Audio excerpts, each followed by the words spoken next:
నీటి వర్షము, లోన జగన్నాథుని కరుణా వర్షము రెండు బాగా వృష్టి కలిగి మనం అందరం అందులో తడవాలని కోరుకుందాం. బయటి వర్షంలో తడిస్తే జలుబు చేస్తుందేమో గాని భగవంతుడి యొక్క కరుణ వర్షంలో తడిస్తే మాత్రము జలుబు కాదు కదా, ఏ రుగ్మత దరిచేయదు. 4వ అధ్యాయము దివ్య జ్ఞానము అనేబడేటువంటి అద్భుతమైనటువంటి అధ్యాయాన్ని మనం చర్చిస్తూ వస్తున్నాం భగవద్గీతలో. ఈరోజు 4వ అధ్యాయము 34వ శ్లోకం నుండి 42వ శ్లోకం వరకు, అంటే ఈ అధ్యాయాన్ని పూర్తి చేసుకోబోతున్నాము. 34వ శ్లోకము 4వ అధ్యాయం. ముందు నేను చెప్తాను, అందరూ చెప్పే ప్రయత్నం చేయండి. తద్విద్ధి ప్రణిపాతేన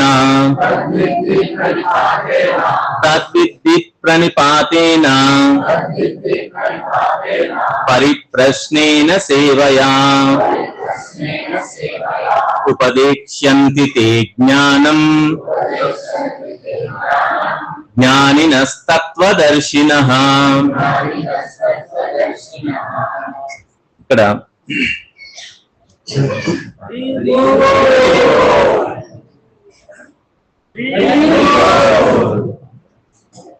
చక్కటి శ్లోకాన్ని మనం ఇక్కడ ఈరోజు చర్చించబోతున్నాము.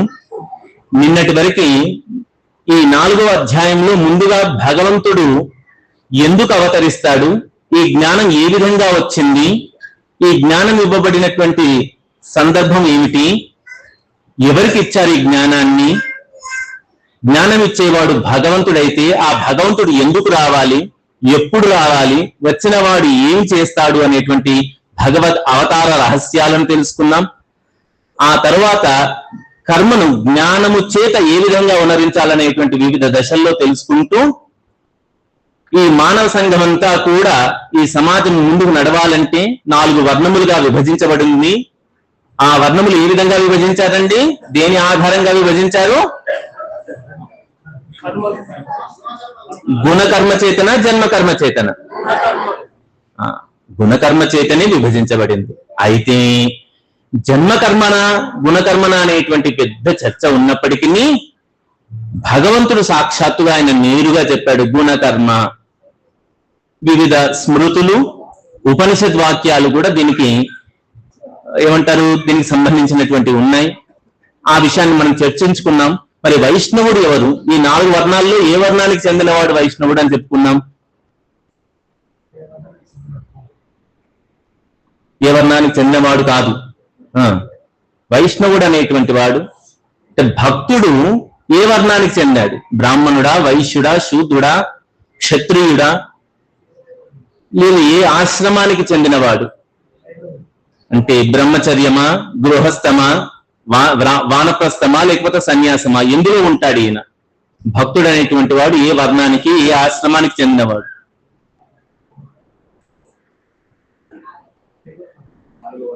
4 వర్ణాలు పైన, అంటే 5వ వర్ణం ఉందా? భగవంతుడు 4 వర్ణాలుగా చేసింది, అవుట్ ఆఫ్ సిలబస్ వెళ్ళిపోయారు. భగవంతుడు 4 వర్ణాలు, మయా సృష్టం, నా చేత సృష్టించబడినది అని చెప్పాక మరి వైష్ణవుడు అనేవాడు ఏ వర్ణానికి చెందాడు అని చెప్తే దీనికి పరమోత్కృష్టమైనటువంటి సమాధానము భగవంతుడు తానుగా ఈ కలియుగమున అందరినీ ఉద్ధరించడం కోసం వచ్చాడండి భగవాన్ శ్రీ చైతన్యులుగా. ఆయన చెప్పిన అద్భుతమైనటువంటి విశేషం ఏమిటి? నాహం విప్రహ, నేను విప్రుణ్ణి కాదు, నచ నరపతి, నేను క్షత్రియుణ్ణి కాదు, పైగా నా వైశ్యు నా శూద్ర, నేను వైశ్యుణ్ణి కాదు, శూద్రుణ్ణి కాదు, ఏ వర్ణం వాణ్ణి కాదు, నేను బ్రాహ్మణుణ్ణి, వైశ్యుణ్ణి, క్షత్రియుణ్ణి, శూద్రుణ్ణి ఏదీ కాదు అనగానే సరే వర్ణాన్ని పక్కకు పెట్టాడు. ఏదో ఒక ఏమంటారు ఆశ్రమంలో ఉంటాడంటే బ్రహ్మచర్యంలోనో, గృహస్థంలోనో, వానప్రస్థంలోనో, సన్యాసం, 4 వర్ణాలు నిర్ణయించిందండి శాస్త్రం మన కోసం. మరి ఈ ఆశ్రమాల్లో ఎందులో ఉంటాడు అంటే ఆయన వెంటనే చెప్తున్నాడు, నేను నా యతిర్వా, నేను సన్యాసిని కాదు, నా వానప్రస్థుని కాదు, నా వర్ణి, నేను బ్రహ్మచారిని కాదు, నా గృహపతి, నేను గృహస్థుని కాదు. మరి ఏ వర్ణము కాదు, ఏ ఆశ్రమము కాదు, మరి నువ్వెవరయ్యా అంటే కింటూ ప్రోద్యం నిఖిల పరమానంద ప్రేమానందాబ్ధే గోపీ భర్తు పద కమలయోహో దాస దాసానుదాస. నేను గోపికల యొక్క భక్తు అయినటువంటి ఈ జగన్నాథుడి యొక్క పద కమలములను అర్చించేటువంటి దాసుల యొక్క దాసుడిని అని చెప్పుకున్నాడండి సాక్షాత్తు చైతన్య మహాప్రభు. సో వైష్ణవుడిగా మనం ఏం చెప్పేదండి, ఏ వర్ణం వారండి మీరు, నేను ఈ ఫలానా వర్ణం కాదండి, నేను భగవంతుడి యొక్క భక్తులుంటారే, దాసులుంటారే, ఆ దాసులకు దాసుడిగా ఉండడమే నా వర్ణం, ఆ దాసులకు దాసుడిగా ఉండడమే నా ఆశ్రమం. ఇది వైష్ణవుడి యొక్క రీతి అని చెప్పుకుంటూ అయితే దాన్ని ఆ విధంగా ముగించాం. కాకపోతే కాస్త వారం రోజులు ఇంత సమయం మధ్యలో ఉంటే మరుపు సహజం. ఇందుకు మరుపు భగవంతుడు ఇచ్చిందే కాబట్టి మనం ఏం పెద్దగా భయపడాల్సిన పని లేదు, ఆయన ఇచ్చిందే కాబట్టి ఆ విధంగానే ఉంటుంది. ఈ రోజు దాన్ని కొనసాగిస్తూ భగవంతుడు ఏ విధమైనటువంటి విశేషాలను ఇక్కడ మన కోసం చెప్తున్నాడో చెప్తున్నాం. అయ్యా, జ్ఞానం ఏ విధంగా వస్తుంది, నువ్వు ధర్మాన్ని ఆచరించాలి, ధర్మాన్ని ఆచరించాలంటే జ్ఞానమే ఉండాలి, జ్ఞానం ఉంటే కానీ నువ్వు ధర్మాచరణ చేయలేవు, జ్ఞానం లేకుండా ధర్మాచరణ సాధ్యమయ్యే పని కాదు.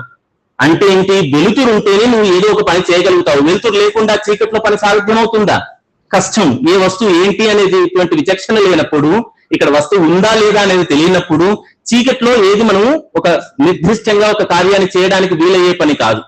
మరి అట్లాంటప్పుడు జ్ఞానం కావాలి. జ్ఞానం ఎందుకు కావాలి, ధర్మాచరణ కోసం కావాలి. ధర్మం ఎందుకు ఆచరించాలి, ధర్మాన్ని ఆచరిస్తేనే అది మనల్ని కాపాడుతుంది. ఏ ధర్మాన్ని ఆచరించకపోతే కాపాడదా? ఏమో సామెతలు చెప్తున్నాం, మన తెలుగు వాళ్ళకి సంస్కృత సామెతలు కూడా వచ్చు. చెప్పండి ప్రభుజీ, గట్టిగా చెప్పాలి. ధర్మో రక్షతి రక్షిత. అయ్యో, ధర్మాన్ని నువ్వు రక్షిస్తే అది నిన్ను రక్షిస్తుంది. అవునా కదండి, అందరికీ తెలిసింది. ధర్మాన్ని నువ్వు రక్షిస్తేనే అది నిన్ను రక్షిస్తుంది. కాకపోతే ఇక్కడ చిన్న చిక్కు, ధర్మం అంటే ఎవరు, భగవంతుడే. మరి ధర్మాన్ని నేనెందుకు రక్షించాలండి, అది నన్ను రక్షిస్తే సరిపోతుందిగా. మా నాన్నగారు ఉన్నారు, నేను నాన్నగారిని ఎందుకు రక్షించడం, ఆయన నన్ను రక్షిస్తే సరిపోతుందిగా. నేనెందుకు ధర్మాన్ని రక్షించాలి? ఏమండి, ధర్మాన్ని పట్టుకోవాలి, పట్టుకోకపోతే అది రక్షించదు. ఎంత స్వార్థం ధర్మానికి, పక్షపాతి. భగవంతుడు చెప్పాడు, అయ్యా అపిచేత్సు దురాచారు మహాదురాచారి మహాపాపైన సరే వాడిని నా దగ్గరకు వచ్చి నమస్కారం పెడితే నేను మరి రక్షిస్తానని భగవంతుడు అంటే, ధర్మం మాత్రం అట్లా అనట్లేదు. నన్ను రక్షిస్తేనే నిన్ను రక్షిస్తాను, నన్ను ధరిస్తేనే నిన్ను రక్షిస్తాను, నన్ను ఆచరిస్తేనే నిన్ను రక్షిస్తాను అని అనింది. ఎందుకు ఇట్లాగా దీన్ని సమన్వయం చేస్తూ మనకు అర్థం కావడం కోసం చక్కటి ఉదాహరణ మహాకవి కాళిదాసు గారు ఇచ్చారండి. కాళిదాసు గారు చాలా గొప్ప కవి. వాల్మీకి తర్వాత కవి అంటే కాళిదాసుని అనాలి అన్నంత గొప్ప పేరు తెచ్చుకున్నవాడు కాళిదాసు. ఆయనని సంస్కృత వాంగ్మయంలో ఉపమా కాళిదాసస్య అంటారు. ఉపమానములు చెప్పడంలో కాళిదాసు మించిన వాడెవడూ లేడు. అంటే చక్కటి ఉదాహరణలతో మనకి అర్థమయ్యేలా చెప్పడంలో ఉపమానము అంటే ఉదాహరణ, అంతే కదండి. అబ్బా ప్రభుజీ చూడండి ఎంత గాంభీర్యంగా సింహంలా నడిచొస్తున్నాడు అన్నాడు అనుకోండి. ఇప్పుడు సింహంలా నడిచొస్తున్నాడంటే కానీ ఆయన నడక ఇంకా గొప్పగా ఉంది అని మనకు ఆ వర్ణన అర్థమవుతుంది, ఉపమానం చేతనే అర్థమవుతుంది. ఉపమా కాళిదాసస్య భారవే రర్ధగౌరవం దండిన పదలాలిత్యం మాఘే సంతి త్రయోగుణ అని సంస్కృత వాంగ్మయంలో ఉండేటువంటి గొప్ప కవులందరినీ కీర్తిస్తూ ఒక శ్లోకం ఉంది. అందులో మొట్టమొదటి మాట ఉపమా కాళిదాసస్య. ఉపమానం అంటే కాళిదాసు. ఏ ఉపమానం చెప్పాడండి ఈ సందర్భంలో అంటే, ఒక వ్యక్తి ఉన్నాడు, తను నడవాలంటే చేతి కర్ర అవసరం. కొంచెం వయస్సు చేత వృద్ధుడైన వాడు, ముసలివాడు. నడవాలంటే ఏం అవసరం ఆయనకి? చేతి కర్ర. ఊతానికో కర్ర అవసరం. ఈ చేతి కర్ర ఉంది, చేతి కర్ర తాను ఇలా కూర్చున్నాడండి ఒక కుర్చీలో, పక్కకు చేతి కర్ర పెట్టాడు. ఇప్పుడు తను కర్ర లేకుండా నడవలేడు నిజానికైతే. ఇది నడవడానికి ఏది సహాయపడుతుందండి ఆయనకి? కర్రనే సహాయపడుతుంది. నేను ఎట్లాగో 100 రూపాయలు పెట్టి కర్రను కొనుక్కున్నాను అని చెప్పేసి ఆ కర్రను పక్కబెట్టి ఈయన లేచి నిలబడి నడిచే ప్రయత్నం చేశాడు అనుకోండి, సాఫీగా నడవగలుగుతాడా? ఎందుకు? ముసలివాడు సొంతంగా నడవలేకనే కదా కర్ర పట్టుకొచ్చింది. కానీ ఆయన అన్నాడు అనుకోండి, అదేమి 4 అడుగులు వేయగానే పడిపోయాను, నేను కర్రను కొనుక్కున్నాను కదా, కర్ర నన్ను రక్షించాలి కదా అంటే అది రక్షిస్తుందా? ఎప్పుడు రక్షిస్తుంది? దాన్ని పట్టుకుంటేనే రక్షిస్తుంది. నేను కర్రను పట్టుకోను, అక్కడే పెడతాను, అది నన్ను రక్షించాలంటే ఎట్లాగైతే నిన్ను రక్షించేదాన్ని నువ్వు ధరించాలి ముందు, అప్పుడు కానీ నిన్ను రక్షించదు. ధర్మము అటువంటిదేనట.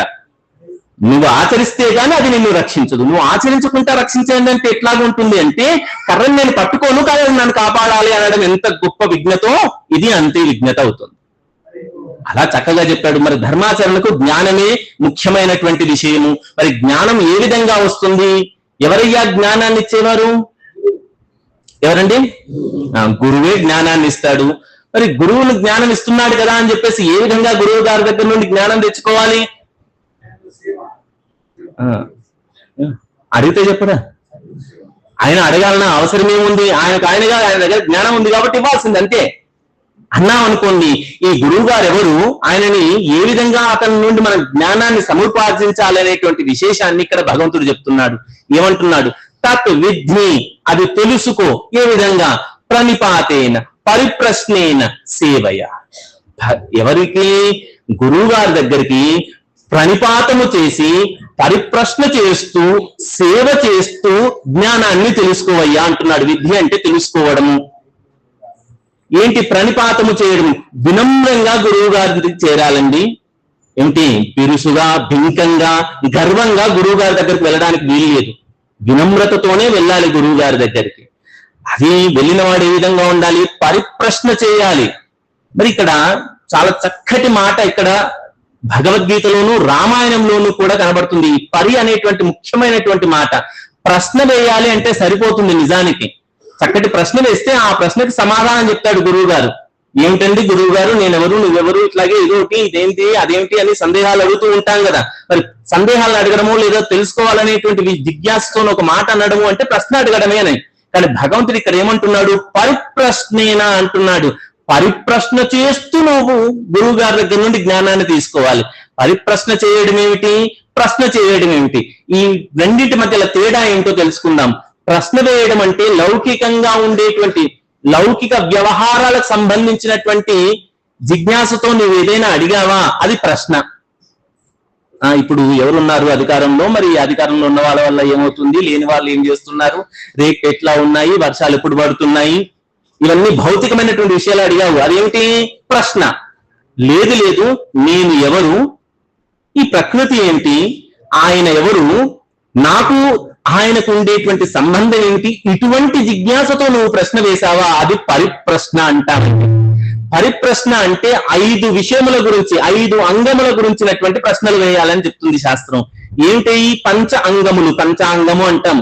నిజానికి పంచాంగం అనగానే ఉగాది గుర్తొస్తుంది. ఏం చెప్తారు? తిథి వార నక్షత్ర కరణ యోగముల గురించి చెప్పేది పంచాంగం. అది కాల పంచాంగం. మరి మనుష్యుడిగా తెలుసుకోవాల్సిన పంచాంగము కూడా ఒకటి ఉందండి. ఏమిటి? ఒకటి స్వతత్వం ఏమిటో తెలుసుకోవాలట. నేను ఎవరు అని తెలుసుకోవాలి ముందుగా, స్వతత్వము. తర్వాత పరతత్వము, నేను కాకుండా ఆయన ఎవరు ఉన్నారుగా, ఆయన ఎవరు అంటే భగవంతుడు ఎవరు అని తెలుసుకోవడం రెండవది. స్వతత్వము, పరతత్వము, సాధన, సాధ్యము, విరోధ విషయము, ఇవి తెలుసుకోవాల్సినటువంటి పంచాంగములు. అంటే నేను ఎవరు, ఆయన ఎవరు, సంబంధం ఏమిటి, ఏ విధంగా ఆయనను చేరవలే, చేరేటువంటి ప్రయత్నములు, ఆ సాధనలో వచ్చేటువంటి అవరోధాలు ఏమిటి, వాటిని ఏ విధంగా అధిగమించాలి అనేటువంటి 5 విషయముల గురించిన ప్రశ్న చేశావా నీవు, అది పరిప్రశ్న అవుతుంది. అలా చక్కటి పరిప్రశ్న చేస్తూ చక్కటి ప్రశ్నలు వేస్తూ గురువు గారి నుండి జ్ఞానాన్ని తీసుకోవాలి అని చెప్తున్నాడండి. సో గురువు గారిని ప్రశ్నలు వేయవచ్చు, కానీ పరిప్రశ్ననే చేయాలి. తర్వాత ఇంకేమంటున్నారు? సేవయ, చాలా ముఖ్యమైనది. సేవ చేస్తూ ఆయన నుండి జ్ఞానాన్ని తీసుకోవాలి. కేవలంగా మనం పాఠశాలలో టీచర్ ఉన్నారు, ఏమండి టీచర్ లెసన్ అర్థం కాలేదు, ఏంటి సంగతి, మళ్ళీ ఒకసారి చెప్పండి అన్నట్టుగా కూడదు. నిజానికైతే స్కూల్లో కూడా అలా అనకూడదు. ఎక్కడైనా సరే గురువు గారిని అడిగే విధానంలోనే చాలా వినయము, విధేయతలు కలిగి ఉండాలి. సేవ చేస్తూ, ఇప్పుడు పరిస్థితి వేరు, కానీ ఇంతకు ముందు రోజుల్లో గురువు గారి దగ్గరికి వెళ్ళి శుశ్రూష చేసేవారు. ఎంత రాజుగారి కొడుకైనా సరే గురువు దగ్గరికి వెళ్ళి ఆయన ఆశ్రమంలో ఉంటూ, ఆయన పెట్టిందే తింటూ, ఆయన ఏది చెబితే అది వింటూ, ఆయనకు సేవలు చేస్తూ, ఆయన బట్టలు పిండుతూ, ఆ ఆశ్రమ వాకిలంతా కూడా శుభ్రపరుస్తూ, అలా శుశ్రూష చేస్తూ గురువు గారి దగ్గర నుండి మీరు జ్ఞానాన్ని పొందేవారు. ఎవరండి? మహామహారాజుల పిల్లలైనా సరే ఆ విధంగానే చేయాలి. గురువు గారి ఆశ్రమానికి వెళ్ళాలి. గురువు గారు వారి దగ్గరకు వచ్చి చెప్పేది ఏం లేదు. అప్పుడు హోమ్ ట్యూషన్లు ఏమీ లేవు. ట్యూషన్లు అన్నీ కూడా హోమ్ ట్యూషనే కానీ మన హోమ్ ట్యూషన్ కాదు, అది గురువు గారి హోంలోనే ట్యూషన్ ఉండేది. అటు తర్వాత ఏమంటున్నాడు, ఉపదేశంతి, వాళ్ళు ఏం చేస్తారట, నీకు ఉపదేశం చేస్తారు. వారి దగ్గర జ్ఞానం ఉండగానే సరిపోదు, వాళ్ళు ఏం చేయాలి, ఉపదేశ అంటే మనకు ఉపదేశించగలగాలి. ఉపదేశం చేస్తున్నారండి, ఏంటి ఉపదేశం చేస్తున్నారు, నీకు జ్ఞానాన్ని ఉపదేశిస్తున్నారు. ఏ విధంగా, జ్ఞానినః తత్వదర్శినః, జ్ఞానినస్తత్వదర్శినః. వాళ్ళు ఎందుకు నీకు ఉపదేశం చేస్తున్నారంటే వారు జ్ఞాని కాబట్టి, తత్వాన్ని దర్శించిన వాళ్ళు కాబట్టి నీకు ఉపదేశం చేస్తున్నారు. ఎందుకు, ఒక వెలుగుతున్న దీపమే ఇంకో దీపాన్ని వెలిగించగలదు, వెలగని దీపం పక్క దీపాన్ని వెలిగించగలుగుతుందా? వెలుగుతూనే ఉండాలి. అట్లాగే ఎవరికైతే జ్ఞానం ఉందో వారు మాత్రమే పక్కవాడికి జ్ఞానాన్ని ఇవ్వగలుగుతారు అంటూ చెబుతున్నాడు. మరి ఇట్లాగా సేవ చేస్తూ భగవంతుడైనా సరే, రాజకుమారుడైనా సరే, మన బోటివాడు నా బోటివాడైనా సరే గురువుని ఆశ్రయించాలి. అయ్యో, ముందు మాట పెద్ద మాట అన్నాం, భగవంతుడు కూడా ఆశ్రయించాలా? అవునండి. ఎందుకు భగవంతుడు ఆశ్రయించాలి? ఉదాహరణ చూద్దాం. అప్పుడెప్పుడో రామావతార కాలంలో రాముడు సాక్షాత్తు నారాయణుడే ఈ లోకం మీదకి వచ్చాడు ధర్మాన్ని స్థాపించడం కోసం. రాముడిగా వచ్చినవాడు, నేను ఎట్లాగో నారాయణంశనే, నేనే అవతారాన్ని, నాకంతా వచ్చు, వేదైశ్చ సర్వం అహమేవ వేద్యో, వేదముల ద్వారా తెలియదగిన వాడిని నేనే, వేదాంత వేదముల ద్వారా తెలియదగిన వాడినే, తెలుసుకున్న వాడిని నేనే, అన్ని నేనైనప్పుడు నాకెవడండి జ్ఞానం చెప్పేది అని అన్నాడా? లేదు. వెంటనే వశిష్ఠుల దగ్గరికి వెళ్ళి ప్రణామం చేసి, ప్రణిపాతము చేసి, పరిప్రశ్న చేస్తూ, పరిప్రశ్న అంటే రాముడే గుర్తు రావాలి. ఎందుకు, విశ్వామిత్రుడు వెంట వెళ్తూ అనేకమైనటువంటి ప్రశ్నలు అడుగుతూ ఉంటాడు రాముడు. ఈయన ఎన్నెన్ని ప్రశ్నలు అడుగుతుంటే అంతంత సమాధానాలు చెప్తాడు విశ్వామిత్రుడు. ఈయన ప్రశ్న అడిగేటువంటి విధానం మహాముచ్చట గొలుపుతుంది. ఎవరైనా సరే కాస్తో కూస్తో ఉపాధ్యాయ వృత్తిలో ఉన్నవాడు రామాయణంలో ఈ ఘట్టాన్ని గనక చదివితే, విశ్వామిత్రుడు వెంట వెళ్తున్నటువంటి రాముడి గురించి చదివితే, మంచి విద్యార్థి గాని మంచి ఉపాధ్యాయుడు గాని చదివాడు అనుకోండి, అసలు విద్యార్థి ఏ విధంగా ఉండాలి, ఉపాధ్యాయుడు ఏ విధంగా ఉండాలో తెలిసిపోతుంది. అక్కడ ఆయన ప్రశ్న ఏ విధంగా వేయాలి ఆ విధంగానే వేస్తారు, ఈయన సమాధానం ఏ విధంగా చెప్పాలి ఆ విధంగానే చెప్తారు. రాముడంతటి వాడు వశిష్ఠ విశ్వామిత్రులకు శుశ్రూష చేస్తూ వారిని గురువుగా స్వీకరించాడు, శిష్యరికం చేశాడు. ఆ తర్వాత కృష్ణుడిగా వచ్చాడు, తన నిజావతారంలో నిజ రూపంగా వచ్చాడండి. మరి ఆ కృష్ణుడు ఏం చేశాడు, ఎవరి దగ్గరికి వెళ్ళాడండి శిష్యరికంకి? సాందీపని ముని దగ్గరికి వెళ్ళి, అయ్యా నీవు గురువు, నేను శిష్యుడిని, నాకు జ్ఞానాన్ని బోధించవయ్యా అని 2 చేతులు జోడించి ఆయన ముందు ప్రణిపాతం చేశాడు. ఎవరు సమస్తమైన జ్ఞానాన్ని ఇప్పుడు అర్జునుడి మిషగా మనకందరికీ అందించాడు. కృష్ణం వందే జగద్గురు, సకల జగత్తుకు గురువు అయినటువంటి కృష్ణుడు సాందీపని ముని దగ్గరికి వెళ్ళి, అయ్యా నాకు ఆ జ్ఞానాన్ని బోధిస్తారా మీరు అని అన్నారు. అయ్యో, మరి వారెందుకండి అంతగా చేయాల్సిన పని, వారికి అవసరం లేదే, రాముడికి ఏమవసరం, కృష్ణుడికి ఏమవసరం, జ్ఞానమే వారు కదా. అంటే ఏమవసరమో తెలియాలంటే చక్కటి నానుడి తెలియాలి. వ్యవసాయంలో ఉండే మంచి నానుడి ఏమిటయ్యా, ముందు నాగలి ఎట్లా వెళ్తే వెనక నాగలి అట్లాగే వస్తుంది. వెనక వచ్చే నాగలికి మనమే చక్కదిద్దాల్సిన అవసరం లేదు. నువ్వు ఇట్లా పో అట్లా పో అని చెప్తాడా వెనక నాగలి వాడికి? ఏం చెప్పొద్దు, ముందు నాగలి వాడిదే ముఖ్యం. ముందు నాగలి కరెక్ట్ గా నడుస్తుంది అనుకోండి, వెనక నాగలి ఆటోమేటిక్ గా దాన్ని ఫాలో అవుతూనే ఉంటుంది, అనుసరిస్తూనే ఉంటుంది. మరి భగవంతుడు కూడా అట్లాగే తాను అవతరించాడు. తను ఒకవేళ గురువుని స్వీకరించక, శిష్యరికం చేయక, గురు శుశ్రూష చేయకపోతే మిగతా వాళ్ళు అనుసరిస్తారా? మామూలు మనిషి, మన ఇంటి చుట్టుపక్కల ఉన్నవాడు కాస్తో కూస్త పేరున్నవాడే ఈ విధంగా చేస్తున్నాడని తెలిస్తే మనం ఆ విధంగా అనుకరిస్తామే. మరి సకల చరాచర సృష్టి మొత్తాన్ని తన కనుసైగలతో నడిపించగలిగినటువంటి భగవంతుడు గురువుని స్వీకరించలేదు అనుకోండి, మనం స్వీకరిస్తామా? ఎందుకు, ఆయన తీసుకోలేదు. అనుసరించడము అనుకరించడం మనకు జన్మతః వచ్చింది, మానవుడి యొక్క లక్షణం అది. కాబట్టి తనను చూసి ఎవరు కూడా సరైన మార్గంలో నడవాలి అంటే ఏం చేయాలి? ఆయనే గురువుని స్వీకరించాడు. అవసరం ఉండి కాదు, మనందరికీ అవసరం తెలియజేయడం కోసం. అది గురువు వైభవం. అయ్యా, మరి గురువు గారు ఎట్లా చెప్తే అట్లా వినాలా అంటే, అవునండి అట్లాగే వినాలి. మరి అట్లా అయితే కష్టం కదండి. ఇప్పుడు యూట్యూబ్లోనూ ఇందులోనూ సోషల్ మీడియాలోనూ రకరకాల సాంప్రదాయాలు, రకరకాల గురువులు, రకరకాల పద్ధతులు, రకరకాల విషయాలు చెప్తున్నారు. మరి ఎవరు గురువు? ఇది మహా పెద్ద చిక్కు. ఎవరు గురువు అయ్యా అంటే, ఇది మామూలుగా ఒక్క మాటలో తేల్చేశారు ఆచార్యులు. ఏమిటయ్యా అంటే, నీ పూర్వ జన్మ సుకృతము చేత సద్గురువు నీకు దొరుకుతాడు. ఎవరికి ఎటువంటి గురువు దొరకాలనేది వాడి సుకృతి చేతనే దొరుకుతాడు. అయితే ఎటువంటి గురువులు ఉంటారు? అందులో కూడా ఉన్నారండి. ఒకరు చైత్య గురువు, రెండవ వారు పద ప్రదర్శక గురువు, మూడవ వారు శిక్షా గురువు, నాలుగవ వారు దీక్షా గురువు. ఒకటి చైత్య గురువు అంటే తన అంతఃకరణంలో తన లోపల ఉండి తనని దిశానిర్దేశం చేస్తూ ఉంటాడు. ఎవ్వరి లోపల అయినా సరే, ప్రతి ఒక్కరి లోపలలో ఉంటారు, భగవంతుడే ఉంటాడు. ఏమంటున్నాడు? సర్వస్య చాహం హృది సన్నివిష్టో, ప్రతి ఒక్కరి హృదయంలో నేనే ఉన్నాను అన్నాడుగా భగవంతుడు. పరమాత్మ, ఆ పరమాత్మగా తన లోపల ఉండేటువంటి వాడు మనకు ఒక్కొక్క స్ఫురణ కలిగిస్తూ ఉంటాడు. అనిపిస్తుంది శనివారం కదా, పోతే బాగుండు అని మనసులో అనిపించింది అనుకోండి, నిజానికి నీ లోపల ఉండేటువంటి ఆ చైత్య గురువే నిన్ను ఆ స్ఫురణ కలిగించాడు అని అర్థం. అట్లా కాదు నేను ఇట్లా వెళ్తానంటే నీవు నీ యొక్క స్వేచ్ఛను తీసుకున్నావు అని అర్థం. స్వేచ్ఛ అంటే ఏంటండి? బంధించడానికి వ్యతిరేకం స్వేచ్ఛ కాదండి. బంధనంలో ఉన్నాము, బంధనం నుండి విడిపడడం స్వేచ్ఛ కాదు. స్వేచ్ఛ అంటే స్వ ఇచ్ఛ, స్వంత కోరిక అని అర్థం. స్వేచ్ఛ అంటే విముక్తి పొందడం స్వేచ్ఛ అనుకునేరు. స్వేచ్ఛ వేరు, విముక్తి వేరు. స్వేచ్ఛ అంటే సొంత కోరిక, స్వ ఇచ్ఛ, స్వేచ్ఛ. గుణసంధ్యానండి, తెలుగు మాస్టర్ లేరు ఇక్కడ. అట్లాగైతే సరే, నేను నా ఇష్టము చోట ఇంకోటి చేశాను, అది స్వేచ్ఛ, దానికి నేను ప్రారంధాన్ని అనుభవించి తీరాల్సిందే. లేదు, లోపల అంతఃకరణ నుండి చైత్య గురువు చెప్తున్నాడు వెళ్ళు ఈ రోజు అన్నాడు అనుకోండి, ఆహా చైత్య గురువు నీకు చెప్పినట్టు. చెప్పేటప్పుడు సరే బాగానే ఉంది, వెళ్దాం అనిపించింది, కానీ ఎక్కడికి వెళ్ళాలో తెలియదు.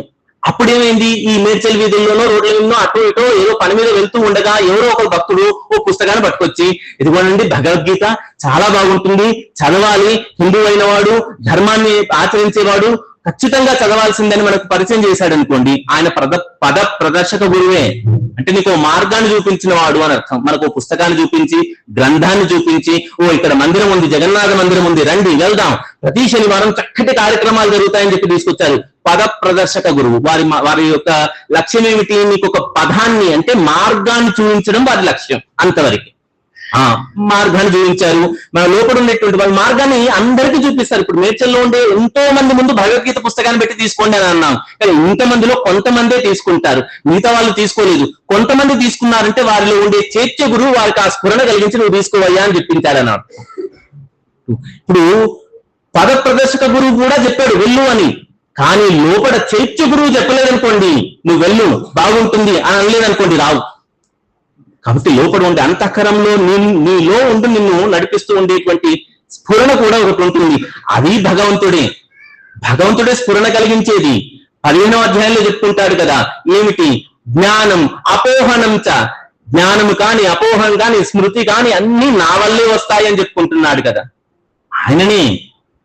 అలా నువ్వు వచ్చేసావు. వచ్చిన తర్వాత శిక్షా గురువు ఉంటాడు. చాలా సమయం వెచ్చించాల్సింది ఈ శిక్షా గురువుతోనే. అయితే గౌడీయ వైష్ణవ సాంప్రదాయం ప్రకారం ఒక శిక్షా గురువు ఉండాలని ఏం లేదు, చాలా శిక్షా గురువులు ఉండవచ్చును గాక. అయితే ఏం చేస్తారు? చక్కగా గ్రంథాన్ని పరిచయం చేసి వదిలిపెట్టాడుగా పద ప్రదర్శక గురువు. శిక్షా గురువు ఏం చేస్తాడు? ఆ గ్రంథంలో ఏముంది, భగవంతుడు ఏం చెప్తున్నాడు, ఇంతకుముందు చెప్పాను చూడండి, స్వతత్వము, పరతత్వము, విరోధ విషయము, సంబంధము, ఇవన్నీ చెప్తాడనమాట. గౌడీయ సాంప్రదాయం అయితే ఇంకా గొప్పగా కూలంకషంగా దీన్ని చర్చించి 3 తత్వాలుగా విభజించి చెప్తుంది. ఏమిటయ్యా అవి? సంబంధము, అభిధేయము, ప్రయోజనము అనేటువంటి 3 తత్వాలను మనకి తెలియజేస్తుంది. సంబంధము ముందుగా తెలుసుకోవాలి. నేను భగవంతుడు మా సంబంధం ఏమిటో తెలియడమే మొట్టమొదటి విషయం. అలా తెలుసుకోవడమే జ్ఞానము, సంబంధ జ్ఞానము. తర్వాత అభిధేయం, అయ్యా నేనెవరో తెలిసింది, భగవంతుడు ఎవరో తెలిసింది, మా సంబంధము తెలిసింది, మరి నేను భగవంతుడితో ఆ సంబంధాన్ని పునరుద్ధరించాలి, నేను భగవద్ధామాన్ని చేరాలి అంటే ఏం చేయాలి అనేటువంటి ఆలోచన వచ్చింది అనుకోండి, ఇక్కడ శిక్షా గురువు వస్తున్నాడు. ఏం చేయాలి? భగవద్గీత చూడు, జపం చెయ్యి, హరినామాన్ని విను అంటూ శ్రవణం, కీర్తనం, విశ్వస్మరణం, పాద సేవనం అంటూ 9 విధాల భక్తి మార్గాలు మనకు చూపిస్తాడు. అంతేనా? అందులో స్థాయిలను కూడా చెప్తాడు. ఆదౌ శ్రద్ధ అంటూ శ్రద్ధతో మొదలుపెట్టి తద సాధు సంగోధ భజన క్రియ అంటూ ఇవన్నీ అనర్థ నివృత్తి ఇవన్నీ చెప్పుకుంటూ చివరికి భగవంతుని చేరడం ఎట్లా అనేటువంటి వివిధ 9 స్థాయిలను, 9 రకాల భక్తులను మనకు నేర్పిస్తూ మనకి ఎప్పటికప్పుడు అనర్థాలను నివృత్తి చేస్తూ మనతో పాటు ఉంటాడు శిక్షా గురువు. ఇలా నివృత్తి జరిగి అనర్థాలన్నీ పోయి హరినామం పట్ల రుచి కలిగిందా, అప్పుడు శిక్షా గురువు ఏం చేస్తున్నాడు? దీక్షా గురువుని కల్పిస్తున్నాడు. దీక్షా గురువు ఏం చేస్తాడు? నీకు దీక్షనిచ్చి మంత్రోపదేశం చేసి చాలా సప్రమాణికంగా గురు శిష్య పరంపరతో జోడించేస్తాడు. అంటే ఏంటి, ఇంతసేపు నువ్వు ట్రైనింగ్ అయ్యావు, ట్రైనింగ్ అయిన తర్వాత అఫీషియల్ గా ఆర్డర్ కాపీ మీద సైన్ పెట్టడం అంటే దీక్షా గురువు చేత మంత్రోపదేశం చేసుకోవడం అని అర్థం. ఆ తర్వాత అయిపోయిందండి, లేదండి, మొదలైంది అక్కడ. ఆ తర్వాత నువ్వు ప్రయత్నం చేస్తూ చేస్తూ చేస్తూ ఉంటే ఈ జన్మకు ఆ జన్మకు ఎన్ని జన్మలకు భగవత్ కృపచేతను భగవత్ కృపచేతనే భగవంతుని పొందే అవకాశం ఉంది. భగవంతుడు చక్కటి మాటని చెప్తాడండి. ఉపనిషద్ వాక్యం ఏమంటుంది, నాహం, నేనేమి ప్రవచనేనా నా బహునా శృతేనా, నీవు బాగా చదివావను, బాగా తెలుసుకున్నావను, బాగా సాధన చేశావను, గొప్పగా తపస్సు చేశావను, మహా గొప్ప యజ్ఞం చేశావను నేనేమి ఆయన కనుకరించాడు. ఎందుకు కనుకరిస్తాడయ్యా భగవంతుడు? ఏ విధంగా నాకు ప్రకటితం అవుతాడంటే ఆయన అనుకుంటే అవుతాడట. మరి ఆయన అనుకునేలా చేయడం కోసమే మనకి ఈ సాధనాలన్నీ కూడా. మనం చేసే సాధన అంతా కూడా ఏదో రోజు భగవంతుడు మనపై కరుణ చూపించి నన్ను తీసుకెళ్తాడా అన్నట్టుగా ఉండడమే ఇదే సాధన అంతా కూడాను. ఇలా గురువుల యొక్క శుశ్రూష చేస్తే జ్ఞానం వస్తుందండి. జ్ఞానం వచ్చి ఏం చేస్తుంది? జ్ఞానం చేత శాంతి లభిస్తుంది. జ్ఞానం చేత లోపల ఉండేటువంటి అనేకమైనటువంటి సంశయాలన్నీ నశించిపోతాయి. జ్ఞానం చేత మోహము నశిస్తుంది. జ్ఞానము చేత ఒక కల్లోలమైనటువంటి సముద్రం, భవలోకం అనేటువంటి సముద్రంలో జ్ఞానం అనేటువంటి పడవ నిన్ను బయటకు తీసుకొస్తుంది, భగవంతుని దగ్గరికి చేరుస్తుంది అని చెప్తున్నాడండి భగవద్గీతలో ఆచార్యులు. అంతా బానే ఉంది. మరి ఈ జ్ఞానం ఇంత గొప్పది కదా, ఎవరికి వస్తుందయ్యా జ్ఞానము అనే విషయం కూడా వెంటనే అనుమానం వస్తుంది కదా. ఎవరికి జ్ఞానం లభిస్తుంది? ఇచ్చేవాడు గురువు, తీసుకునేవాడు శిష్యుడు. మరి శిష్యుడు ఏ విధంగా ఉండాలి అది కూడా చెప్తున్నాడు. శ్రద్ధావాన్ లభతే జ్ఞానం, శ్రద్ధ కలిగిన వాడికే జ్ఞానం వస్తుందండి. శ్రద్ధ లేకపోతే జ్ఞానం రాదు. ఈ జ్ఞానం రాకుండా ఉండడానికి కూడా అడ్డంకులు ఏమిటున్నాయి అది చెప్తున్నాడు భగవంతుడు ఇక్కడ. అజ్ఞశ్చ అశ్రద్ధదాన సంశయాత్మ వినశ్యతి. అశ్రద్ధ ఏమిటండి? మొదటిది అజ్ఞ, అశ్రద్ధ, సంశయాత్మ. ఈ 3 రకాల అడ్డంకులు ఉంటాయట గురువు గారి దగ్గర నుండి, లేదా భగవంతుని చేరడానికి సాధకుడికి కల్పబడేటువంటి అడ్డంకులు. ఎన్ని అడ్డంకులండి? మొదటి అడ్డంకి అజ్ఞ, అంటే జ్ఞానము లేకపోవడం. అయ్యో ఈయన భగవంతుడు, నేను జీవుణ్ణి, జీవుడి స్వభావం భగవంతుడికి దాసుడిగా ఉండడం అనేటువంటి జ్ఞానం లేకపోవడం. లేదు, ఇక్కడ శనివారము, ఇక్కడ సత్సంగం జరుగుతుంది, వెళ్ళాలి, సత్సంగానికి వెళ్ళాలి, హరికీర్తన చేయాలి, వినాలి, భక్తి చేయాలి అనేటువంటి జ్ఞానం లేకపోతే చేయడు. తెలియదు కాబట్టి చేయలేదు. కాబట్టి అజ్ఞానము, దీని ద్వారా మనం భగవంతుణ్ణి చేరడంలో అడ్డంకి ఏర్పడింది. కాదండి, కొందరు ఉంటారు జ్ఞానం ఉంటుంది కానీ అశ్రద్ధ. అశ్రద్ధ అంటే ఏమిటండి? అంటంగా పిల్లల్ని శ్రద్ధగా చదువుకోవాలి, లేదా శ్రద్ధగా వ్యాపారం చేయి, శ్రద్ధగా ఉద్యోగం చేసుకో అంటాం. శ్రద్ధ అంటే ఏంటి? అశ్రద్ధ అంటే ఏంటి? మరి మీరు శ్రద్ధకు వ్యతిరేకం అశ్రద్ధ, అశ్రద్ధకు వ్యతిరేకం శ్రద్ధ అని అనకూడదు. ఏదో ఒకదానికి అర్థం చెప్తూ మనం రెండో తెలిసిపోయినట్టే. అశ్రద్ధ అంటే ఏమిటండి? నిర్లక్ష్యం. అశ్రద్ధ అంటే నిర్లక్ష్యం కాదు. ఇష్టం లేకుండా చేయడం అశ్రద్ధనా? ఇష్టం లేకుంటేనో ఉంటేనో, ఇష్టం లేకున్నా ఆన్సర్ చదివాడు, ఇష్టం ఉన్నా ఆన్సర్ చదివాడు, ఏదో ఒకటి మార్కులు వచ్చేసాయిగా. అశ్రద్ధ అంటే సోమరితనమా? ఏమండి? చేద్దాంలే అనుకోవడం అశ్రద్ధ, ఏమైతే ఇదిలే అనుకోవడం అశ్రద్ధ, పట్టించుకోకపోవడం అశ్రద్ధ, ఏకాగ్రత లేకపోవడం అశ్రద్ధ, విశ్వాసం లేకపోవడం అశ్రద్ధ. ఇదేమిటి? నాకున్న లక్షణం గురించి మీకు అందరికీ ఇంత బాగా తెలుసా? అశ్రద్ధ అంటే శాస్త్రం ఏం చెప్తుంది? జ్ఞానం ఉంది కానీ నువ్వు చేయకపోవడం. జ్ఞానం ఉన్నా నువ్వు చెయ్యవు, దాన్ని అశ్రద్ధ అంట. అంటే వాడికి ఎలా చేయాలో తెలుసు కానీ చెయ్యడు, దాన్ని అశ్రద్ధ. శ్రద్ధగా చెయ్యి అంటే అర్థం ఏంటి? జ్ఞానం ఉంది, ఉన్నదాన్ని పాటించు అని. అశ్రద్ధ అంటే ఉంది కానీ నువ్వు పాటించట్లేదు అంటే ఏమిటయ్యా? మనకు అర్థమయ్యే భాషలో శనివారం సత్సంగం జరుగుతుంది తెలుసు, చక్కటి హరికీర్తన జరుగుతుంది తెలుసు, మహా గొప్పగా భగవద్గీతాది అద్భుతమైనటువంటి గ్రంథముల నుండి ధర్మ సూక్ష్మాలు గురువు గారు వచ్చి చెప్తారు తెలుసు, మంచి ప్రసాదం ఉంటుంది ఇంకా బాగా తెలుసు, గొప్పగా దర్శనం జరుగుతుంది, ఆహా అద్భుతం తెలుసు, కానీ రాబుద్ధి కాదు. ఇది అశ్రద్ధ అంటే. ఇది అశ్రద్ధ. నా బొట్టు వారికి చాలా ఉంటుంది, ఒక్కోసారి రాబుద్ధి కాదు.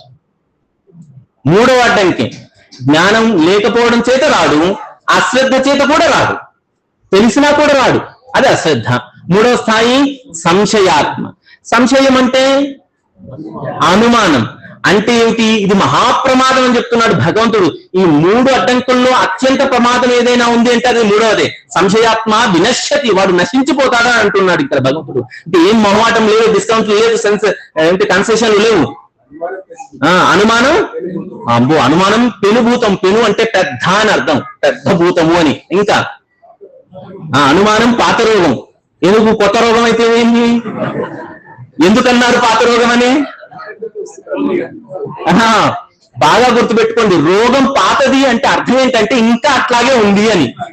అంటే ఎన్ని మందులు వాడినా ఇంకా పోలేదు అని అర్థం. అందుకే పాతది అన్నారు. పాతదంటే ఇంకా ఉంది, అది నయం కాదు, కాలేదు, కాదు కూడా. కాబట్టి ఈ అనుమానం ఎటువంటిదయ్యా అంటే, అనుమానం ఉన్న వాడి పరిస్థితి ఏంటో మనకు అర్థమయ్యేలా చూద్దాం. ఏంటి? వాడికి జ్ఞానం ఉంది, నేనెవరు, భగవంతుడు ఎవరు, నేనేం చెయ్యాలి తెలుసు. రెండవది శ్రద్ధ కూడా ఉంది. శ్రద్ధ లేదని కాదు, శ్రద్ధ ఉంది. ఆయనకు జ్ఞానం ఉంది, శ్రద్ధ ఉంది. జపం చేయాలి, చేస్తున్నాను. నవవిధ భక్తి మార్గాలు ఉన్నాయి, ఒక్కొక్కటిగా ఆచరించడం మొదలు పెట్టాను. గురువు గారు చెప్పేది వింటున్నాను, ఆచరిస్తున్నాను, రోజు వస్తున్నాను, మంచిగా సేవ చేస్తూ ఉన్నాను, అన్ని చేస్తున్నాను, శాస్త్రాలు చదువుతున్నాను, జ్ఞానం తెలుసుకుంటున్నాను, సేవ చేసుకుంటున్నాను. కానీ అయిపోయింది ఇక్కడ. కానీ అన్నమా అక్కడి నుండి మొదలవుతుంది అన్నమాట సమస్య అంతా కూడా. ఏమిటయ్యా సమస్య? ఇంత చేస్తున్నాను కానీ ఈ పుస్తకంలో చెప్పినటువంటి ఆ కృష్ణుడు, గురువు గారు చెప్పినటువంటి ఆ కృష్ణుడు, ఏంటి ఇంత ఆచార్యులు చెప్పినటువంటి ఈ కృష్ణుడు ఉన్నాడు లేడు. ఇది సమస్య. శ్రద్ధ ఉంది, అంతే ఉంది. ఇప్పటికీ మీరేమనుకుంటున్నారో నాకు తెలియదుగా, నాకు అనిపిస్తుంది అయ్యో భగవంతుడు భగవంతుడు అని చెప్తున్నాము, ఇన్ని రోజుల నుండి చెప్తున్నాము, ఉన్నాడు లేడు. ఒకవేళ ఉన్నాడే అనుకుందాం, ఉన్నవాడు నన్ను చూస్తాడు, కోట్లాది మంది కదా జనాలు, పైగా ఆయన ఒక్కరికా ఇద్దరికా నలుగురికా, సమస్తమైన జీవులందరికీ ఆయనే కదా, అందరికీ ఆయనే అధిపతి, అందరినీ ఆయనే సృజించిన వాడు, అందరినీ పాలించాల్సిన వాడు ఆయన్ని. ఇంతమంది ఉండి ఇంతమంది అప్లికేషన్లు పెట్టుకుంటే నా అప్లికేషన్ చూస్తాడో లేడు. తిరుపతికి వెళ్తే వేల మంది, లక్షల మంది దర్శనం చేసుకుంటున్నారు. ఒక్కొక్కరు పెద్ద చిట్టా పట్టుకొని వెళ్ళిపోతున్నారు, నాకు అది కావాలి ఇది కావాలని. నేను పట్టుకెళ్ళాను. నేను అనుకుంటాను ఇంత మందిని చూస్తే వీళ్ళందరి కోరికలు వీడ్చి నా లైన్ వచ్చేసరికి నేను చూడ్డానికే ఇన్ని గంటల సమయం పట్టింది, నా పైన ఆయన ఎన్నడూ చూడాలి.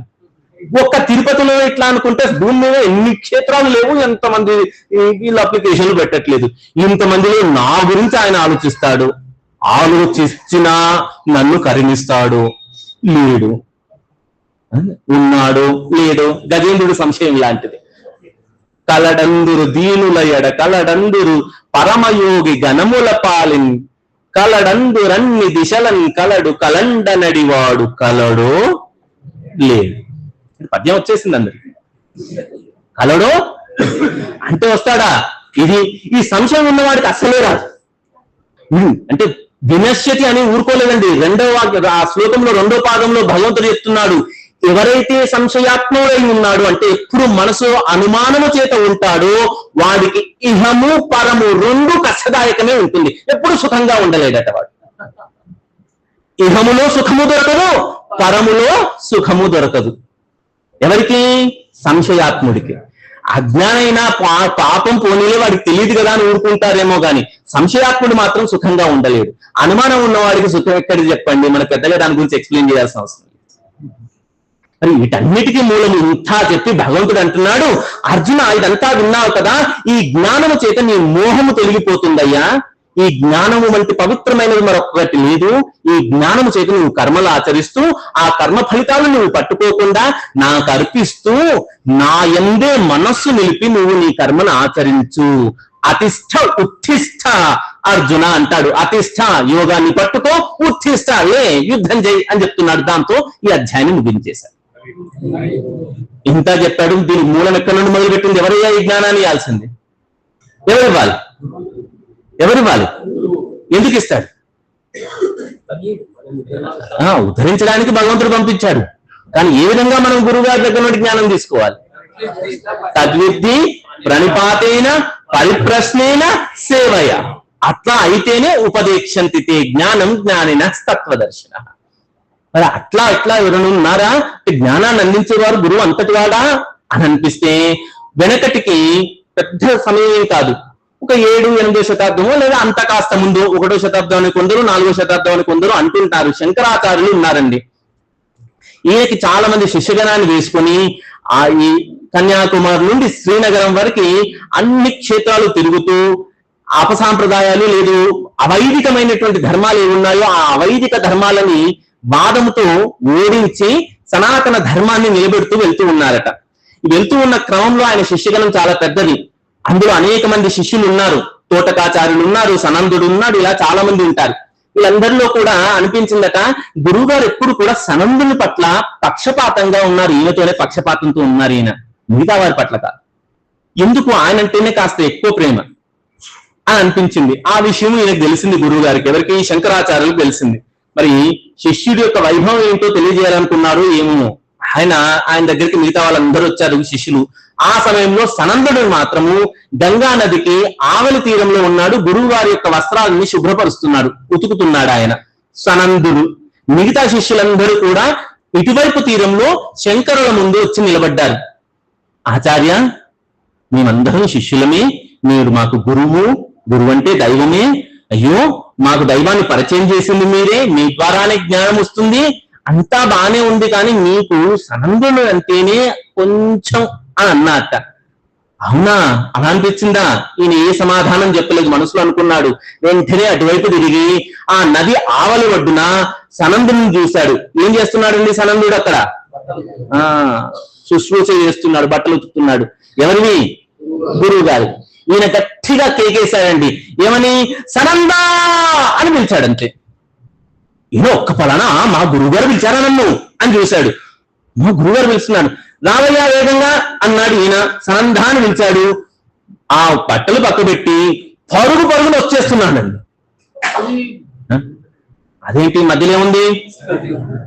వస్తే ఏమవుతుంది? కానీ ఈయన దృష్టి మాత్రం కేవలంగా గురువు గారి మీదని, చెవులు కేవలంగా గురువు గారి యొక్క ఆజ్ఞ మీదని, శరీరం అంతా గురువు గారి యొక్క ఆజ్ఞని పాటించడం మీదనే ఉంది తప్ప ఇంకోటి లేదు. మధ్యలో నది ఉందా, నేను మునుగుతానా, నాకు కష్టం వస్తుందా, ఏ ఆలోచన చేయకుండా అడుగు తర్వాత అడుగు వేసుకుంటూ వస్తున్నానండి. ఎక్కడెక్కడ గంగమ్మ మీద అడుగు పెడుతూ వస్తున్నాడు, అక్కడక్కడ గంగలో నుండి అద్భుతమైనటువంటి పద్మం ఒకటి పైకి తేలి ఆయన అడుగులు కాస్తుందండి. చూసే వాళ్ళందరికీ ఆశ్చర్యం అయిపోయింది. ఇప్పుడు ఎక్స్ప్లెయిన్ చేయాలి ఆ సనందుడు అంటే ఎవరు, ఏమంటే ఎవరు, మిగతా వాళ్ళందరికీ అర్థమైపోయింది. నమస్కారం చేసాం, మేము అంతటి శిష్యులం కావాలనుకున్నారు వాళ్ళందరూ. అప్పటి నుండి సనందనుణ్ణి శంకరాచార్యుల వారు అన్నారట, నీవు ఎక్కడ పాదం పెడితే అక్కడ పద్మం వచ్చింది కాబట్టి ఇక నుండి నీ పేరు పద్మపాదుడు అని ప్రసిద్ధి అవుతుందని చెప్పారండి. అంతేనా? అదండి బానే చెప్పారు, ఎంతైనా అద్వైతం కదా. మరి మనదేంటి అంటే, ఉత్తర దేశం రాజస్థాన్ లో చరణ్ దాస్ గారిని ఒక గొప్ప శిష్యుడు గురువు గారు ఉన్నారు. వీరికి మహా గొప్ప శిష్యురాలు ఉంది, పేరు సహజోబాయ్. ఏంటండి? సహజోబాయ్. గురువు గారు చరణ్ దాస్ గారు. ఇది 18వ శతాబ్దంలో జరిగినటువంటి విశేషం. ఈయన చరణ్ దాస్ గారు అద్భుతంగా విశేషంగా కృష్ణ భక్తి గురించినటువంటి విశేషాలన్నీ చెప్పారు. అసలు భక్తి అంటేనే కృష్ణ భక్తి. ఈ కృష్ణుడు ఏమిటి, ఇదేమిటి అంతా చెప్పాడు. సాధన ఇంతకుముందు చెప్పాం కదా, 3 తత్వాలు ఉంటాయి. ఏమిటేమిటండి? పేర్లు గుర్తు పెట్టుకోండి, అంటే ఏంటో తెలియాలనుకుంటే ఆదివారం తరగతులు ఉంటే అందులో తెలుసుకుందు. ఏమిటి? మొదటిది సంబంధ, అభిధేయ, ప్రయోజన. ఏంటి తత్వాలండి ఇవి? సంబంధ, అభిధేయ, ప్రయోజన అనేటువంటి తత్వాలన్నీ జ్ఞానం అంతా ఇస్తున్నారు. ఈవిడ గారు చాలా గొప్పగా ఈ శిష్యురాలు గురువు గారిని సేవిస్తూ, ఏ విధంగా సేవిస్తుంది? పరిప్రశ్నేన సేవయ, ప్రణిపాతేన పరిప్రశ్నేన సేవయ, ఆ విధంగా సేవ చేసుకుంటూ ఉంది సహజోబాయి. అద్భుతంగా జరుగుతుంది. ఇట్లా గురు శిష్యులు చాలా గొప్పగా జ్ఞాన ప్రకర్ష జరుగుతూ ఉంది. అంతా అయిపోతుంది. మధ్యలో ఒకానొక స్థాయిలో శిష్యురాలు మహా గొప్ప జ్ఞానాన్ని పొందింది. గురుగారంటే విపరీతమైనటువంటి గౌరవాభిమానాలు, సాదరాభిమానాలు కలిగి ఉన్నటువంటి శిష్యురాలు ఆవిడ. అయితే ఒకరోజు ఈ సహజోబాయి వారి గురువు గారిని నుండి, గురువు గారు మా ఆశ్రమానికి రండి, మా కుటీరానికి వచ్చి ఒకసారి మీరు కాసింత ప్రసాదాన్ని తీసుకువెళ్ళండి అని అనింది. ఆయన సరేనమ్మా తప్పకుండా వస్తాను, ఫలానా రోజు వస్తానని చెప్పాడు. బానే ఉంది. ఇదే సమయంలో కృష్ణుడు కనిపించిందట. అబ్బాయి గురువు శిష్యులు ఏమో బాగా ఎక్కువ చేస్తున్నారు, ఈ శిష్యురాల కథ ఏంటో తెలుసుకుందాం, ఈవిడ భక్తి ఏంటో తెలుసుకుందాం అని ఆయనకి ప్రశ్న అంటే పరీక్ష చేయాలనిపించిందట కృష్ణుడికి. అనిపించిందే తడువుగా చరణదాస్ గారి దగ్గరికి వెళ్ళిపోయారు. గురువు గారి దగ్గరికి వెళ్ళిపోయి వెంటనే అన్నాడు, చరణదాసు మీ శిష్యురాలు? అవునండి సరోజాబాయి చాలా మంచి శిష్యురాలు. నాకు తెలిసిలేవయ్యా, నేను పరీక్షించాలనుకుంటున్నాను. ఏంటి, వెళ్దాం కదా, రేపు వెళ్దామని మాట ఇచ్చావు కదా, నేను వస్తాను పదా అన్నాడు. అయ్యో మీరు వస్తారా? ఇదే ఇక మాట్లాడకూడదు ఇట్లాంటివి. నీవేం చేయాలి ఇక నుండి? మౌన వ్రతమే, నాతో పాటురా, వెళ్దాం ఇద్దరము. ఎవరి దగ్గరికి వెళ్ళాలి? సహజోబాయి దగ్గరికి వెళ్ళాలి, ఇద్దరం వెళ్దాం. అక్కడ ఏది జరిగినా నువ్వు మాట్లాడకూడదు. సరే, భగవంతుడు ఆజ్ఞాపించా తప్పదుగా. సరే అన్నాడు. ఇద్దరు కలిసి బయలుదేరారండి. మర్నాటి ఉదయం ఎక్కడికి బయలుదేరారు? ఆవిడ దగ్గరికి వెళ్తున్నారు. ఎవరెవరు వెళ్తున్నారు? సాక్షాత్తుగా గోవిందుడిని మనకు పరిచయం చేసినటువంటి గురువు గోవిందులు ఇద్దరు నడిచి వస్తున్నారండి. సరోజాబాయి యొక్క ఆశ్రమం దగ్గరికి వస్తున్నారు. వస్తూ ఉండగా దూరం ఈవిడ అనేకమైనటువంటి సంభారాలన్నీ సిద్ధపరచుకుని ఉంది, ప్రసాదాలన్నీ సిద్ధపరచుకుని ఉంది, గురువు గారికి ఆసనం సిద్ధం చేసుకుని ఉంది, ఇల్లంతా చక్కగా ఆశ్రమానంతా అలికింది, ముగ్గులు పెట్టింది. ఆహా, గురువు గారు వస్తే ఏ విధంగా నేను భక్తిగా వారిని సేవించుకోవాలనేటువంటి సంభారాలన్నీ పెట్టుకుంది. ఓ పళ్ళెంలో పూలు పెట్టుకుని గుమ్మం దగ్గర ఎదురు చూస్తూ ఉండగా దూరం నుండి జడులు పెట్టుకున్నటువంటి గురువు గారు ఆ పక్కనే కాసింత కిందికి చూశారా, ఆయన అక్కడి కొప్పు కట్టుకుని ఉన్నాడు, ముత్యాల పేరు పెట్టుకున్నాడు, నెమలి పింఛం పెట్టుకున్నాడు, అద్భుతమైనటువంటి వర్చస్సు కలిగిన వాడు. ఆహా, ఎంత గొప్ప వర్చస్సు! ఈ ఆకాశానికి ఉండే నీలి రంగు ఈయన శరీర కాంతి ద్వారానే ప్రతిబింబిస్తుందా అన్నంత గొప్ప వర్చస్సుతో భగవంతుడు నడుస్తూ వస్తున్నాడు. ఆహా, కృష్ణుడు వస్తున్నాడు. ఎవరితో వస్తున్నాడండి? ఇద్దరు వస్తున్నారు, దగ్గరకు అవుతున్నారండి. ఆశ్రమం దగ్గర దాకా వచ్చేస్తున్నారు, గుమ్మం దగ్గర దాకా వచ్చేస్తున్నారు. ఈవిడ వెంటనే పరుగున పల్లాన్ని కింద పెట్టిందా, పక్కకు పెట్టిందా, పరుగున గురువు దగ్గరికి వెళ్ళింది. అది ఎలా ఉన్నారు? ముందుగా గోవిందుడు, వెనక 4 అలుగురు వెనక గురువు గారు ఉన్నారు. కృష్ణుడు యొక్క చేతులు పట్టుకొని గట్టిగా లాక్కొచ్చేసిందండి గురువు గారి వారి ఆశ్రమం గుమ్మం దగ్గరికి. వచ్చావు కదా, ఇదో పట్టు. ఏంటి ఇంతమంది పక్క పెట్టింది? ఏమో పక్కకు పెట్టింది ఇంతమంది. ఒక పల్లెంలో ఏముంది? తాంబాలము పల్లెము, అందులో ఏమున్నాయండి? ఈ పువ్వుల పళ్ళాన్ని తీసుకొచ్చి ఆ కృష్ణుడి చేతిలో పెట్టేసి, ఇటు పక్క నేను నిలబడు, ఇటు పక్క నేను నిలబడతాను, కాసిన పువ్వులు నాకు ఇవ్వు, గురువు గారు వస్తున్నారు, మనం పూలు వేద్దాం. సహజో చూడు నన్ను ఒక్కసారి అన్నాడు ఈయన. ఆఖరి గురువు గారు వస్తున్నారు. వచ్చారు గురువు గారు. ఈవిడ పూలేసింది, ఇటు చూసింది. ఆయన కాస్త తమాయించుకుని ఆయన వేశాడు. లోపలికి వచ్చారు. గురువుగారు అసలు గురువుగారికి ముందే చెప్పారు కదా కృష్ణుడు, ఏది జరిగినా మాట్లాడకూడదు. ఆయన ఏది మాట్లాడట్లేదు, సాక్షిభూతుడై చూస్తున్నాడు. లీలంతా భగవద్లీలా విశేషాలను చూస్తున్నాడు. ఆయన వచ్చి కూర్చున్నాడు. కూర్చోగానే ప్రసాదాలు వడ్డించింది. ప్రసాదాలన్నీ వడ్డిస్తూ కృష్ణుడు వైపు చూసి, అదేంటి అట్లా నిలబడ్డా, ఆ పక్కన విసనకర్ర ఉంది అన్నట్ట అనింది ఈవిడ. అనగానే నాకు అర్థమైంది, సహజం నువ్వు చూడలేదు నన్ను ఇంకా అన్నాడు ఆయన. తర్వాత చూస్తానయ్యా, ముందది పట్టుకో అనగానే విసనకర్రలు పట్టుకుంది, పట్టుకున్నాడు ఆయన, వీస్తున్నాడు. ఈవిడ వడ్డిస్తుంది. చక్కగా భోజనాలు అయిపోయాయి. కాసేపు విశ్రమించండి అన్నారు. మంచిగా చక్కగా వారు విశ్రమించడానికి కావాల్సిన ఏర్పాట్లు చేస్తే గురువు గారు విశ్రమించారు. ఇప్పుడు వచ్చేసి కృష్ణుడి ముందు నిలబడి నమస్కారం పెట్టింది. ఏం సహజం, నేను గోవిందుణ్ణి, నీ గురువు గారు నువ్వు ఎవరి కోసం ఇన్నేళ్లుగా తప్పిస్తున్నారో ఆ కృష్ణుడిని నేను వచ్చింది. నువ్వనుకున్న ఆ గురువుని నేనే సృష్టించాను. ఈ సకల చరాచర సృష్టి మొత్తానికి నేను సృష్టికర్తను అంటే ఆయన అన్నాడు, అహం సర్వస్య ప్రభవ మత్త సర్వం ప్రవర్తతే ఇది మత్వా భజంతే మాం అంటూ చెప్పాడుగా. అదే మాట చెప్పాడు. అహం సర్వస్య ప్రభవ, అన్ని నా నుండే ప్రభవించాయి, అన్ని నా నుండే ఉద్భవించాయి, వీటన్నిటికీ నేనే. పైగా ఈ ప్రకృతి ఉంది చూసావు, చరాచర సృష్టి మొత్తము జగత్శీలమైనటువంటి అంటే మారుతూ ఉండేటువంటి ఈ జగత్తుని సృష్టించిన వాడిని కూడా నేనే. మయధ్యక్షేణ సూయతే ప్రకృతి సచరాచరం, సకల చరాచరమైనటువంటి ప్రకృతి నా యొక్క అధ్యక్షతను మాత్రమే జరుగుతుంది కదా, ముందుకు నడుస్తుంది కదా అనగానే, అవునండి, నీవు అనుకుంటున్నటువంటి ఈ శరీరము, నీ గురువు అనుకుంటున్న ఆయన శరీరము, ఈ శరీరములు నావే. ఆ ఇంద్రియములు, నువ్వు చూస్తున్న ఇంద్రియములు నాయే, నీవు వింటున్నవి చూస్తున్నది అంతా ఆ ఇంద్రియములు నాయే, నా చేతనే ఇవంతా సృజించబడినది కదా అంటే ఆవిడంది చాలా గొప్పగా చెప్పారండి, మీది మీ గురించే మా గురువు గారు చెప్తూ ఉంటారు. మరి అట్లయితే నన్ను చూడవే, గురువు గారు ముందు చూసావు ముందుగా అంటే ఆవిడనంది, అయ్యా మీరు నిజంగా గోవిందుడే, ఎవరి కోసమైతే సకల చరాచరములైనటువంటి జగత్తులో బద్ధజీవులైనటువంటి వాడు గురు కృప చేతనే ఎవరి కోసమైతే ఇన్ని ఏళ్లుగా ఇన్ని జన్మలుగా తపిస్తున్నాడో అటువంటి చరమగర్మమైనటువంటి కృష్ణుడే నా ఎదురుగా ఉన్నాడు. కానీ ఈ కృష్ణుణ్ణి నాకు పరిచయం చేసింది, గోవిందుణ్ణి పరిచయం చేసింది నా గురువు కదా, అందుకే నేను గురువు గారికి నమస్కారం చేశానండి.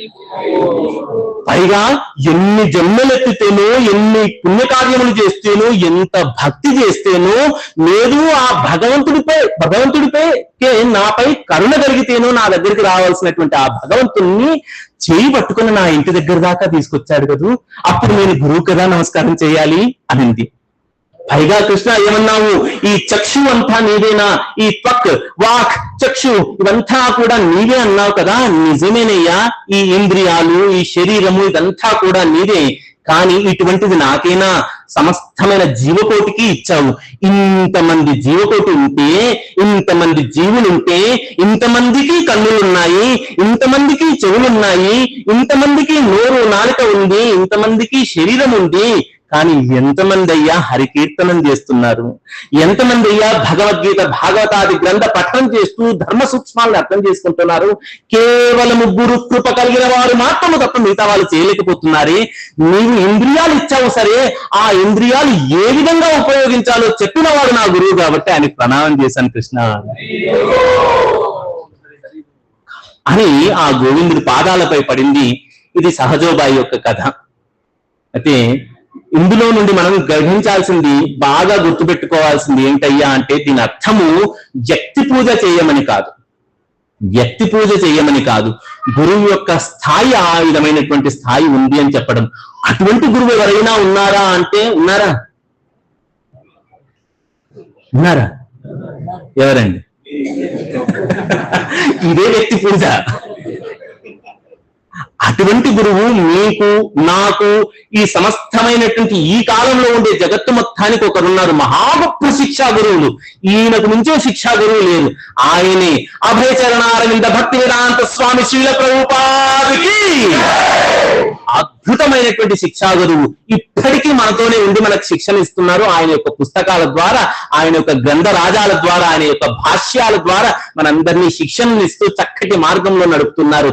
కేవలంగా పాశ్చాత్యులను మాత్రమే మార్చలేదు ఆయన. పాశ్చాత్యం వెళ్ళి పంచకట్టరాని వారికి పంచగట్టి హరినామాన్ని పంచిపెట్టిన వాడే కాదు, సమస్తమైనటువంటి లోకాన్ని ఉద్ధరించడానికి వచ్చినటువంటి జగదాచారులైనటువంటి ఆ శ్రీల ప్రభుపాదుల యొక్క శిక్షాగురుల యొక్క అపారమైనటువంటి కరుణ చేత ఆ గోవిందుడు ఇహనో అహనో ఎప్పుడో ఒకసారి మనకి లభ్యమవ్వాలని కోరుకుంటూ సర్వం శ్రీకృష్ణ పాదారవిందార్పణమస్తు. స్వస్తి. హరే కృష్ణ హరే కృష్ణ కృష్ణ కృష్ణ హరే హరే హరే రామ హరే రామ రామ రామ హరే హరే